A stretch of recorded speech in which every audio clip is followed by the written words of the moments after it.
Hello friends, welcome to Karur சமையல் videos. இன்றைக்கி நம்ம சேனலில் ஒரு சூப்பரான எம்மியான ரெசிபியோடு தான் நான் வந்திருக்கேன். அது என்ன ரெசிபி அப்படின்னு பார்க்கணுன்னா வாங்க வீடியோக்குள்ளே போய் பார்க்கலாம்.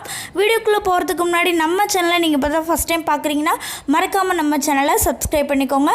அப்படியே பக்கத்தில் ஒரு பெல் ஐக்கான் இருக்கும், அதை கிளிக் பண்ணி அதில் ஆளை கிளிக் பண்ணுங்கள். அப்போ தான் நாங்கள் போகிற வீடியோக்கள் எல்லாமே உங்களுக்கு உடனுக்குடனே வந்து சேரும். இன்றைக்கி வந்து நம்ம ஒரு டின்னர் பிரேக்ஃபாஸ்ட் ரெசிபின்னு கூட சொல்லாங்க. அது என்ன அப்படின்னு பார்த்தீங்கன்னா பூண்டு தோசை தான் நம்ம எப்படி செய்யுதுன்னு பார்க்க போகிறோம். அது எப்படி செய்யுதுன்னு வாங்க வீடியோக்குள்ளே போய் பார்க்கலாம். பூண்டு தோசை செய்கிறதுக்கு வந்து ஃபஸ்ட்டு ஸ்டவ் ஆன் பண்ணி கடாய் வச்சு கடாயில் ஒரு 3 டேபிள் ஸ்பூன் ஆயில் ஆட் பண்ணியிருக்கேன்.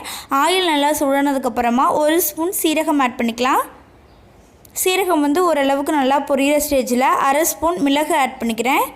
சீரகம் மிளகு ரெண்டுமே நல்லா பொரியணுங்க.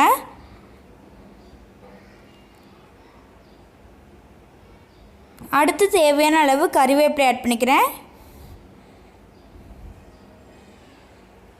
கறிவேப்பிலை ஆட் பண்ணி அது நல்லா பொரிஞ்சதுக்கப்புறமா ஒரு 20 பல் பூண்டு ஆட் பண்ணிக்கிறேங்க. முழுசாகவே ஆட் பண்ணிக்கிறேன், கட் பண்ணலாம் இல்லை. பூண்டு ஆட் பண்ணி நல்லா இந்த மாதிரி வதக்கி விடுங்க. எண்ணெயில் பூண்டு வந்து நல்லா வதங்கணும். பூண்டு ஓரளவுக்கு நல்லா வதங்கினதுக்கப்புறமா நம்ம வந்து வெங்காயம் ஆட் பண்ணோம். மேக்ஸிமம் இதுக்கு வந்து சின்ன வெங்காயமே ஆட் பண்ணுங்கள், அப்போ தான் நல்லாயிருக்கும். நான் வந்து ஒரு 10 சின்ன வெங்காயத்தை 2 கட் பண்ணி ஆட் பண்ணிக்கிறேன்.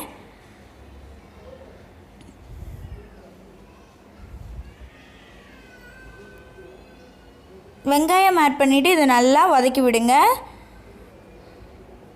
எண்ணெயில் வந்து இந்த பூண்டு வெங்காயம் இது எல்லாமே நல்லா வதங்கணும். வதங்கினதுக்கப்புறமா நம்மளுக்கு காரத்துக்கு தகுந்த மாதிரி வரமிளகாய் ஆட் பண்ணிக்கோங்க. நான் வந்து ஒரு 7 வரமிளகாய் ஆட் பண்ணிக்கிறேன். நீங்கள் உங்களோட காரத்துக்கு தகுந்த மாதிரி வரமிளகாய் ஆட் பண்ணிக்கோங்க. ஆட் பண்ணிவிட்டு நல்லா இந்த மாதிரி மிக்ஸ் பண்ணி விடுங்க. அடுத்து ஒரு மீடியம் சைஸ் தக்காளி கட் பண்ணி ஆட் பண்ணிக்கிறேன். வெங்காயம், தக்காளி, பூண்டு, மிளகாய் இது எல்லாமே நல்லா வதங்கணுங்க.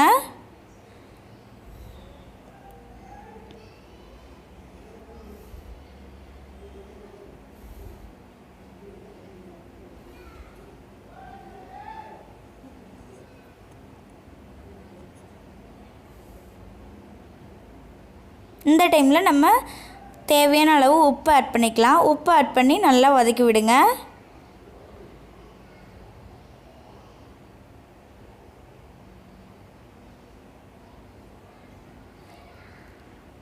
இந்த வெங்காயம், தக்காளி இது எல்லாமே ஓரளவுக்கு நல்லா வதங்கணுங்க.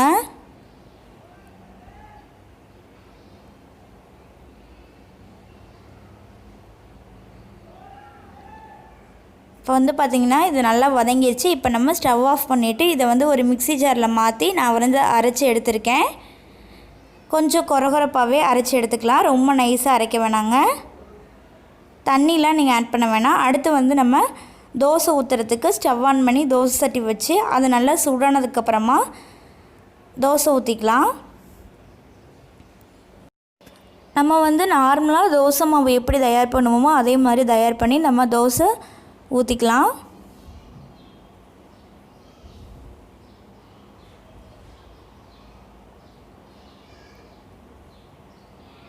தோசை ஊற்றி வந்து பார்த்திங்கன்னா ஒரு 50% வெந்ததுக்கப்புறமா நம்ம வந்து நல்லெண்ணெய் சுற்றிலாம் ஆட் பண்ணிக்கலாம். மேலேயும் நல்லெண்ணெய் ஆட் பண்ணிக்கலாம்.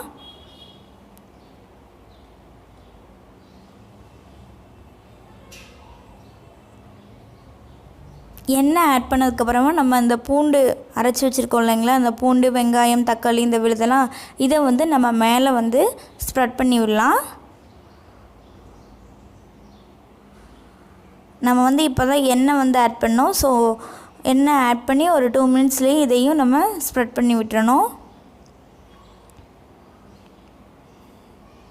தோசை ஃபுல்லாக அப்படியே தடவி விட்டுருங்க.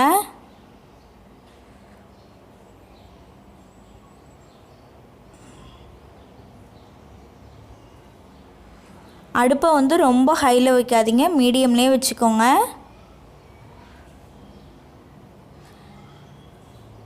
ஏன்னா நம்ம 2 பக்கமும் வேக வைக்க போகிறதில்ல, ஒரு பக்கம் வந்து வெந்தாலே போதுங்க. இதை வந்து நம்ம அப்படியே தான் எடுத்துகிற போகிறோம்.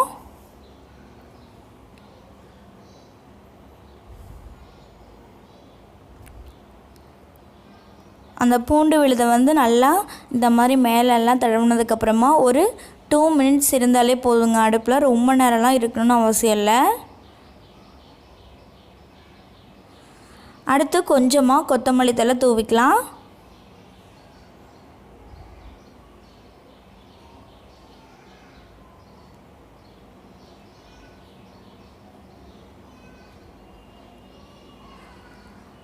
கொத்தமல்லி தழை தூவிட்டு நம்ம வந்து தோசையை எடுத்துட்டா நம்மளுக்கு சுவையான பூண்டு தோசை தயார். அவ்வளோதாங்க. நீங்களும் உங்கள் வீட்டு பெரியவங்களுக்கு கிட்ஸுக்கெலாம் இந்த மாதிரி தோசை செஞ்சு கொடுத்தீங்கன்னா நல்லா விரும்பி சாப்பிடுவாங்க. இந்த தோசையை நீங்களும் உங்கள் வீட்டு கிச்சனில் ட்ரை பண்ணி பார்த்துட்டு எப்படி இருந்தது அப்படின்னு கீழே கமெண்ட்டில் வந்து சொல்லுங்கள். இந்த வீடியோ உங்களுக்கு பிடிச்சிருந்துச்சுன்னா எங்கள் சேனலை மறக்காமல் சப்ஸ்கிரைப் பண்ணிடுங்க. மறக்காமல் இந்த வீடியோவை லைக் பண்ணுங்கள், ஷேர் பண்ணுங்கள், கமெண்ட் பண்ணுங்கள். Thank you friends.